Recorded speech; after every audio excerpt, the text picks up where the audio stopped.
اور وہ دنیا کے کسی بھی کونے میں رہتا ہو، کچھ ریئلٹیز ایسی ہیں جن کو انسان بالکل بھی چینج نہیں کر سکتا. چاہے سائنس جتنی مرضی ترقی کر لے اور جتنی مرضی ٹیکنالوجی کی ایڈوانسمنٹ آ جائے، ڈیتھ ایک ایسی ریئلٹی ہے جس کو نہ تو آج تک کوئی چینج کر سکا ہے اور نہ ہی فیوچر میں کبھی اس کو کوئی چینج کر سکتا ہے. اور دوسری بہت بڑی ریئلٹی وہ یہ کہ مرنے کے بعد صرف دو ہی جگہیں ہیں، ایک جنت ہے اور دوسری جہنم ہے. اس کے علاوہ کوئی ایسی تیسری جگہ نہیں ہے جہاں پر انسان جانے کی امید لگا سکے. اور تیسری بہت بڑی ریئلٹی یہ ہے کہ وہ جو لائف ہوگی، آخرت کی لائف، وہ نہ ختم ہونے والی ہوگی. یعنی جو لوگ جنت میں چلے جائیں گے وہ جنت میں ہمیشہ ہمیشہ کے لیے رہیں گے، اور وہ لوگ جو شرک کرنے کے بعد جہنم میں سزا کے طور پہ چلے جائیں گے وہ ہمیشہ ہمیشہ کے لیے جہنم میں رہیں گے.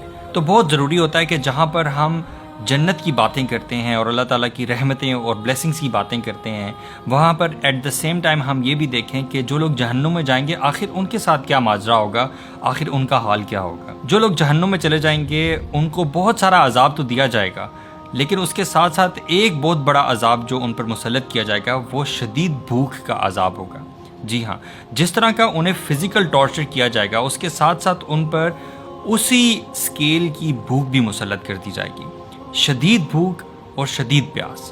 اور جب وہ اس حالت میں مبتلا ہوں گے کہ وہ شدید بھوک میں ہوں گے تو ان کو کھانے کے لیے خاردار کانٹوں والی جھاڑیاں دی جائیں گی اور something similar to that. وہ چیز جو اس دنیا میں اگر کوئی شخص اس کو بے شک جتنے بھی دنوں کے لیے بھوکا رکھا جائے اور اگر اس کو یہ جھاڑیاں کھانے کے لیے دی جائیں تو وہ کبھی بھی یہ جھاڑیاں اس طرح کی چیز نہیں کھائے گا، لیکن وہاں پر اس کو یہ چیز دی جائے گی اور وہ اس کو کھانی پڑے گی. ایسا کھانا دیا جائے گا جو کہ اس کے حلق میں اٹکنے والا ہوگا اور اس کو مجبوراً کھانا پڑے گا. یہ عالم ہوگا اس کی بھوک کا، اور یہی عالم اس کی پیاس کا بھی ہوگا. اتنی شدید پیاس ہوگی اور اس حالت میں اس کو گرم کھولتا ہوا پانی پینے کے لیے دیا جائے گا. ایسا پانی جس کے بارے میں احادیث میں یہ آتا ہے کہ جب جہنمی اپنے منہ کے قریب وہ پیالہ یا وہ کانٹینر رکھیں گے تو منہ کے قریب لانے سے ہی ان کا منہ جھلس جائے گا، لیکن انہیں پھر بھی مجبوراً پینا پڑے گا اس پیاس کی شدت سے. اور جب وہ لوگ وہ پانی پئیں گے تو ان کی جو انٹسٹینز ہیں، ان کی جو آنتڑیاں ہیں وہ گل جائیں گی اور ٹکڑے ٹکڑے ہو جائیں گی. اور یہ حالت ان کی ایک بار نہیں ہوگی. جب بھی وہ لوگ اس پروسیس سے گزریں گے اللہ تعالیٰ انہیں نیا جسم عطا کر دے گا اور ان پہ وہی عذاب دوبارہ مسلط کر دیا جائے گا. جب وہ اسی حالت سے گزر رہے ہوں گے تو وہ جہنم کے جو پروٹیکٹرز ہوں گے، محافظ ہوں گے، وہ ان لوگوں کو آوازیں دیں گے. تو جہنم کے یہ جو پروٹیکٹرز ہوں گے یہ ان سے پوچھیں گے کہ کیا دنیا میں تم لوگوں کے پاس اللہ تعالیٰ کے پیغمبر کوئی کلیئر سائنس نہیں لے کے آئے تھے، کوئی آیات نہیں لے کے آئے تھے جن سے تم لوگوں کو کوئی وارننگ ملی ہوتی اور تم اللہ تعالیٰ کے عذاب سے ڈر جاتے اور اللہ تعالیٰ پر ایمان لے آتے؟ کیا تم لوگوں کے پاس کوئی ایسا شخص نہیں آیا تھا، کوئی آیات، کوئی پروفز نہیں آئے تھے؟ تو وہ لوگ یہ کہیں گے کہ ضرور ہمارے پاس پیغمبر آئے تھے، ہمارے پاس کلیئر آیات اللہ تعالیٰ کی بالکل آئی تھی، لیکن ہم انکار کرنے والے لوگوں میں سے تھے. تو وہ جہنم کے داروغہ ان کو کہیں گے کہ بے شک تم لوگ اسی حال میں رہنے والے ہو. اور یہ جو ان لوگوں کی کنورسیشن ہے کہ پہلے جہنمی بات کرتے ہیں اور پھر داروغہ بات کرتا ہے، ان کے درمیان احادیث میں آتا ہے کہ وقفہ جو ہوگا وہ ہزاروں سالوں کا ہوگا. یعنی یہ لوگ پکارتے رہیں گے اور کئی ہزاروں سال بعد داروغہ جو ہے وہ پروٹیکٹرز جو ہیں وہ ان کو جواب دیں گے. اسی طرح ایک اور حدیث میں بھی آتا ہے کہ ان لوگوں پر یہ عذاب مسلط رہے گا اور ہزاروں سال اسی طرح بیت جائیں گے اور یہ لوگ اسی عذاب میں رہیں گے، بلکہ ہر دن عذاب جو ہے وہ ان کا بڑھتا چلا جائے گا. یعنی ہر آنے والے دن کا عذاب پچھلے والے دن سے بدتر ہوگا. اور بہت عرصے بعد وہ اللہ تعالیٰ کو روزانہ پکارتے ہوں گے. یہ وہ لوگ ہوں گے جو بدترین لوگوں میں سے تھے اور بدترین مشرک تھے، ڈس بلیورز تھے، اللہ تعالیٰ کی آیات کا انکار کرنے والے تھے، دین کے خلاف پروپیگنڈاز کرنے والے تھے اور دین سے نفرت کرنے والے تھے. یہ وہ لوگ ہوں گے.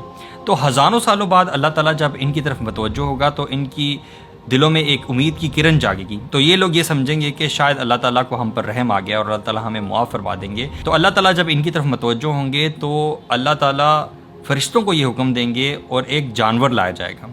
وہ جانور جو ہے وہ موت ہوگا. ڈیتھ کو اس دن ایک جانور کی شکل میں لایا جائے گا اور ان تمام لوگوں کے سامنے اس کو ذبح کر دیا جائے گا، یہ دکھانے کے لیے کہ اب موت نہیں ہے. اب تم لوگ جس حال میں ہو تم لوگ اسی حال میں ہمیشہ ہمیشہ ہمیشہ کے لیے رہو گے.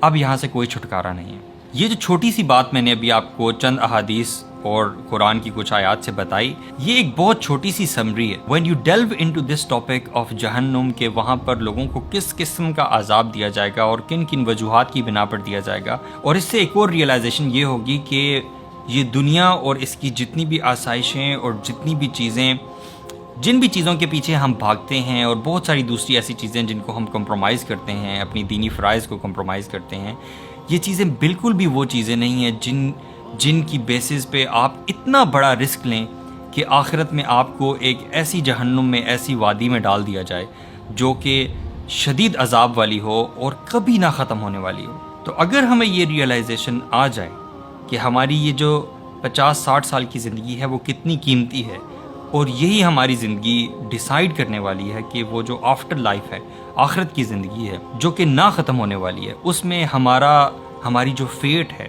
وہ جنت میں ہے یا جہنم میں ہے، یہ چیز اتنی زیادہ امپورٹنٹ ہے کہ اگر کوئی شخص اس کو اچھی طرح سمجھ لے تو یقین کریں وہ شخص کبھی بھی اس زندگی میں اللہ تعالیٰ کی نافرمانی کے لیے تیار نہ ہو.